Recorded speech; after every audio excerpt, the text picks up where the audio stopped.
Hello students, आप सभी का हमारे यूट्यूब चैनल लर्निंग यूनिवर्स में स्वागत है। आज हम 10वीं क्लास की वर्कशीट नंबर 26 को सॉल्व करेंगे। ये 3 सितंबर के लिए आपकी वर्कशीट है। तो सबसे पहले हम जो पहला सब्जेक्ट है वो है आपका सोशल स्टडी का। इससे पहले वाली वर्कशीट में हमने भी विनिर्माण उद्योग के बारे में पढ़ा था और आज फिर उसी उद्योग के बारे में आगे की जानकारी हम हासिल करेंगे। तो सबसे पहले विनिर्माण उद्योग, पीछे हम पढ़ चुके हैं कि विनिर्माण उद्योग क्या होता है। अब उद्योगों की आदर्श अवस्थिति, यानी कोई भी जगह जहाँ पे उद्योग स्थापित किए जाएं या जहाँ पे बहुत सारे उद्योगों की स्थापना हो रही है या होनी चाहिए, तो उसके लिए एक आदर्श अवस्थिति क्या होनी चाहिए, मतलब क्या क्या चीज़ें वहाँ पे मिलनी चाहिए। तो इसमें हम देखते हैं कि सबसे पहले कच्चे माल को प्राप्त करने की लागत, क्योंकि जहाँ भी हम कोई उद्योग स्थापित करते हैं तो हमें उद्योग के लिए क्या चाहिए होता है, कच्चा माल। क्योंकि अगर हम उत्पादन करेंगे तो कुछ तो हमें कच्चा माल के रूप में चाहिए होगा। जिसका भी उद्योग है, सपोज करिए कि आपने कपड़ा की फैक्ट्री लगाई, तो आपके लिए ज़रूरी है कि कपड़े के लिए जो कच्चा माल है, यानी जो रेशा है, कपास है या जो भी चीज़ है, वो कहाँ से प्राप्त होगी। तो अगर वो बहुत दूर से प्राप्त होगी तो आपको उसकी लागत ज़्यादा लग जाएगी, और फिर आपकी जब लागत कच्चे माल की होगी तो आपके उत्पाद की भी लागत ज़्यादा होगी, तो वो मार्केट में, बाज़ार में उतना प्रतिस्पर्धी नहीं रहेगा और आपकी फिर वो उद्योग चल नहीं पाएगा। तो सबसे क्या है कि कच्चे माल की प्राप्त करने की लागत, उत्पादन की लागत, यानी जहाँ पे आप हैं जहाँ पे आपका उद्योग है वहाँ पे उत्पादन की लागत कैसी है। जैसे कि वहाँ पे ज़मीन के खर्चे, श्रम क्या है, बिजली है, पानी है। तो अगर ये सब सस्ते हैं तो आपका उत्पाद की लागत कम होगी और आपका उत्पाद सस्ता होगा, और सस्ता होगा तो सबसे ज़्यादा वो बाज़ार को आकर्षित करेगा और वो आपका उद्योग सफल होगा।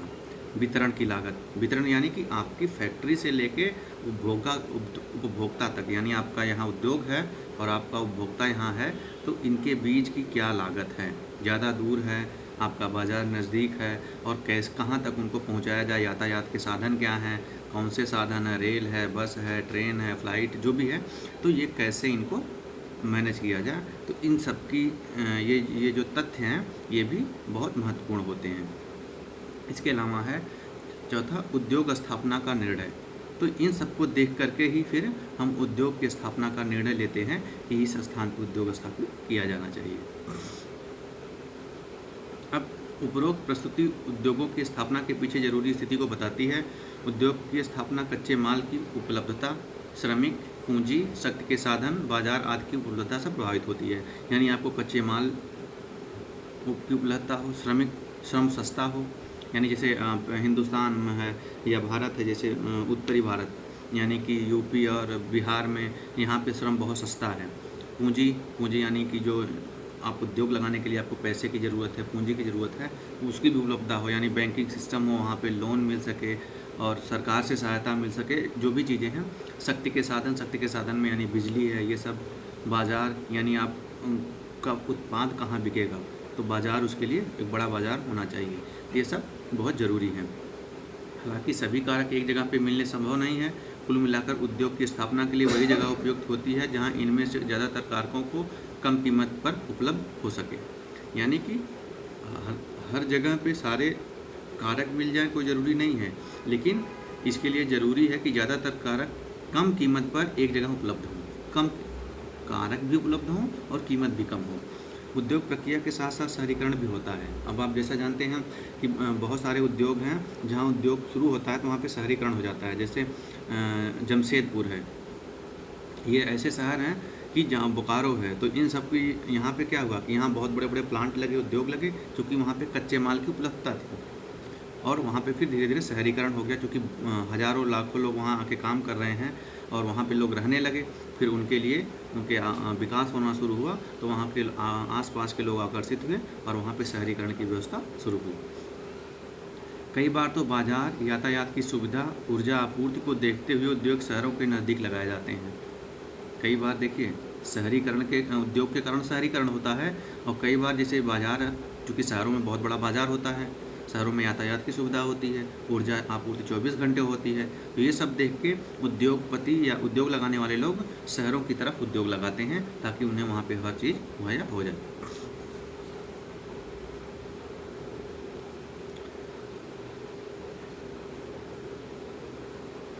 शहरी सुविधा के लाभ उठाकर उसके आसपास से उद्योग केंद्रित हो जाते हैं, जिसे समूहन बचत एग्लोमेरेशन इकोनॉमीज कहा जाता है। यानी कि समूहन बचत, यानी कि एक दूसरे का समूह जो होता है, समूह में जब चीज़ें मिलती हैं तो वहाँ पे उनकी लागत कम हो जाती है। उसे क्योंकि शहरों में ये सब सुविधाओं का लाभ उठाया जाता है और वहाँ पे फिर बचत होती है। अब आगे हम प्रश्न देखते हैं। हमारे पास सामने 4 प्रश्न हैं। तो पहला है, उद्योग की स्थापना के लिए कौन कौन से कार्य उपयुक्त कारक हैं। आप देख लीजिए, यहाँ से इस लाइन से लेके आपको यहाँ तक लिखना है, यहाँ से लेके यहाँ से कर लीजिए। उद्योग जहाँ शहरीकरण को बढ़ावा देता है, वहीं शहरों से उद्योग भी लाभ उठाते हैं। कैसे? देखिए, शहरों से उद्योग कैसे लाभ उठाएंगे, उनको क्या क्या मिलेगा। पहली बात तो कई बाज़ार मिल जाते हैं, यातायात के साधन की सुविधा मिलती है, ऊर्जा आपूर्ति मिलती है, श्रम भी लिख लेते हैं, श्रम मिल जाता है। तो ये यहाँ से आप लिखेंगे, उद्योग का शहरीकरण को बढ़ावा देते हैं, वहीं शहरों से उद्योग भी लाभ उठाते हैं।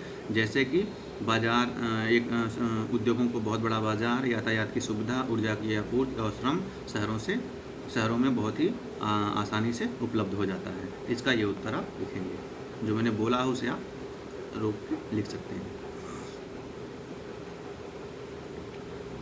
उद्योग विकास में बाजार की उपलब्धता कैसे मदद करती है, सोचकर बताइए।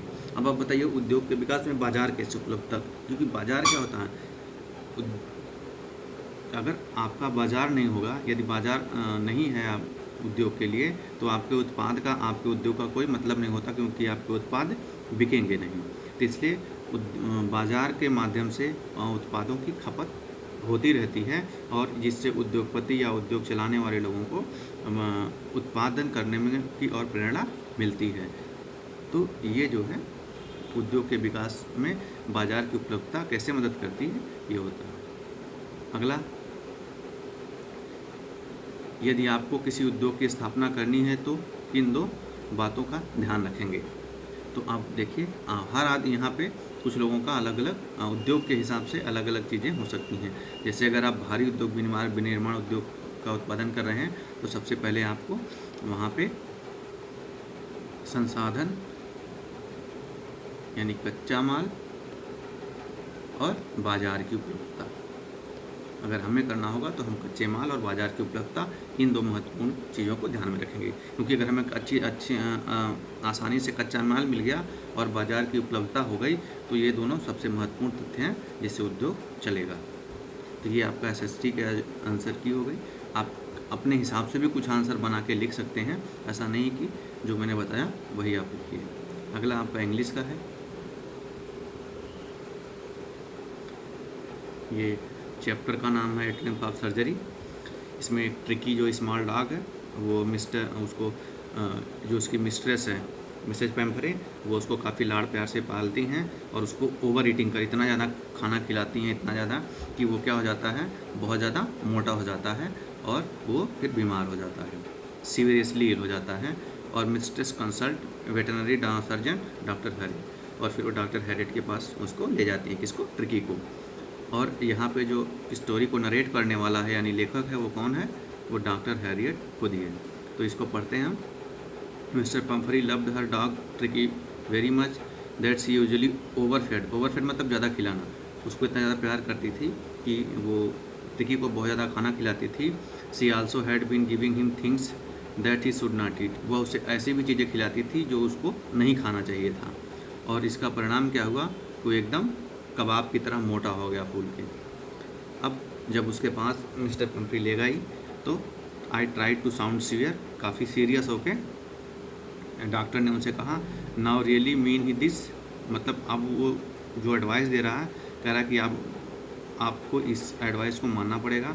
If you do not cut his food write down, अगर आपने इसका खाना कम नहीं किया यानी डाइट कम नहीं की, and give he more exercise, और उसे बहुत ज़्यादा एक्सरसाइज नहीं कराई, तो इज़ गोइंग टू रियली इल, तो बहुत ज़्यादा बीमार होने वाला है। You must harden your heart, आपको अब इससे जितना प्यार करती हैं करिए, लेकिन आपको उसके प्रति थोड़ा अपने दिल को कठोर करना होगा और keep him in strict diet, और उसकी डाइट को स्ट्रिक्ट करना पड़ेगा। लेकिन मिसेज प्रेमफरी को ये सब चीज़ें उतना ज़्यादा समझ नहीं आई।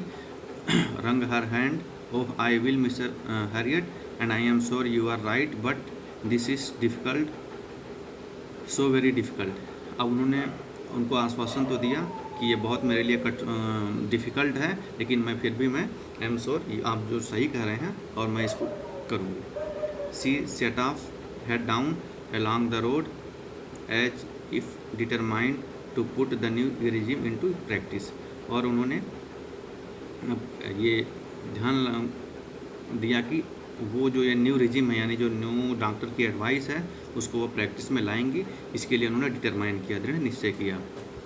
आई thought it would be long before I heard from Mister Pumphrey, the expected call came within a few days. लेकिन वो कह रहा है कि वो जैसा सोचा था उससे थोड़ा पहले ही उसके पास कॉल आई। मिसेज पंफरी वाज डिस्ट्रॉट, वो बहुत ज़्यादा परेशान थी। टिकी वुड ईट नथिंग, वो कह रही थी कि टिकी कुछ नहीं खाएगा। Refused even his favourite dishes, और उसका जो फेवरेट डिश था वो उसको भी उसने खाना मना कर दिया। And beside he had bouts of vomiting, और वो उल्टी भी कुछ कर रहा है। He spend all his time by lying on the rug panting, और वो हमेशा वो अभी पूरा टाइम केवल वो लाइंग मतलब वैसे पड़ा हुआ है। आई मेड माई प्लान्स, अब डॉक्टर ने कहा मैंने तुरंत अपना एडवांस में ही प्लान बनाया हुआ था। I suggested that he be hospitalise for about a fortnight, कि इसे हॉस्पिटल में फोर्टनाइट मतलब 15 दिन के लिए यानी 2 हफ्ते के लिए रखना पड़ेगा। टू कीप अंडर ऑब्जर्वेशन, इसे मेरे ऑब्जर्वेशन में रखूँगा। द पुअर लेडी आलमोस्ट सून, वो बेचारी जैसे एकदम बेहोश सी हो गई, अचेत हो गई। But I took A firm line, लेकिन डॉक्टर ने कहा मैंने एकदम दृढ़ निश्चय कर लिया था कि इसे हॉस्पिटल में ले जाना है। Tricki was very will, this was the only way to save him, क्योंकि ट्रिकी बहुत बीमार था और उसे बचाने का यही एक अंतिम तरीका था। डॉक्टर ने march out of the car carrying the little dog wrapped in a blanket, एक ब्लैंकेट यानी एक कंबल में उसे लपेट के वो बाहर निकला। Started to drive away, drive करना शुरू किया। As I moved off Mister Pumphrey with a despairing cry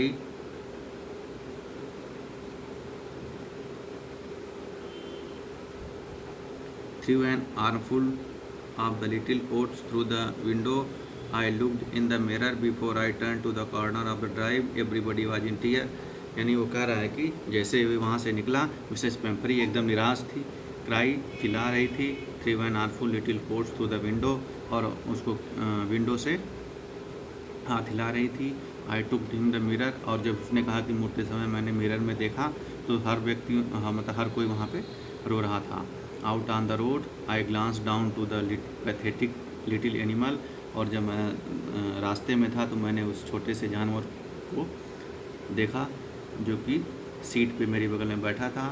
पैटेड the head, पैटेड में थपथपाना, मैंने उसके सर को थपथपाया। Made a brave go to wag his tail, और उसकी पूँछ हिलाने का प्रयास किया। पुअर ओल्ड लैड, और उसने कहा poor old lad, I said you have not a kick in you but I think I know the cure for you. और उसने मन ही मन कहा कि तुम्हारा जो असली इलाज है वो मैं जानता हूँ। ये इसकी एक आउटलाइन हो गई। अब इसी के हिसाब से आपको इसके आंसर देने हैं। तो 1 2 3 4 5 6, ये 6 आंसर हैं। पहला क्वेश्चन क्या है, why did the speaker try to sound fair, for whom was the advice given and why, where was the speaker going and with whom, why was everybody in tears, to whom and why does the speaker say poor old lad, what cure did the speaker know। ये 6 question हैं। Question आप ध्यान से देख लीजिए, इनके answer आपको मैं दिखा रहा हूँ। इनके आंसर यहाँ से लिख लीजिए। ये देखिए, ये 6 जो क्वेश्चन हैं उनके आंसर हैं। तो यहाँ पे इस वीडियो को आप रोक के, ये पहले क्वेश्चन का आंसर है कि यहाँ होगा he tried to sound severe because Mr. Pumphrey was not serious about Dr. Harriet's advice। 2 2 बार हो गया है।